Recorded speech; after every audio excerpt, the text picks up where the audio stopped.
ହେଇଛି କଣ ହେଇଛି ପ୍ରତିଜ୍ଞା? ଯାହା କହିଲେ ଶୀଘ୍ର କହ। ଯାହା କହିବାର ଅଛି ଶୀଘ୍ର କହ।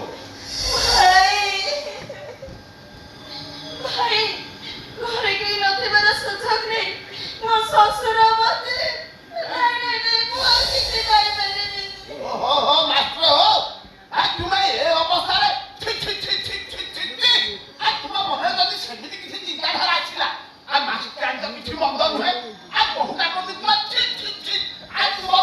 ପୁରୁଷକୁ ବୃନ୍ଦାବନ ଏ ପ୍ରତୀକ୍ଷା ମିଛ କହୁଛି। ମୋ ସ୍ୱାମୀକୁ ବଦନାମ କରିବା ପାଇଁ ଏଇଟା ଗୋଟେ ହଉଛି ନିଶ୍ଚୟ ଷଡ଼ଯନ୍ତ୍ର। ମୋ ବୋହୂ ଯେତେବେଳେ ମୋ ନାଁରେ ଏତେ ବଡ଼ କଥା କହିସାରିଲାଣି ମୁଁ ସେତେବେଳେ ଧର୍ମ ଦେବତାଙ୍କ ହାତ ଟେକି ଦେଉଛି ମୋର ଆଉ କିଛି କହିବାର ନାହିଁ। ପ୍ରତିଜ୍ଞା କଥାକୁ ସମ୍ମାନ ନ ଦେଇ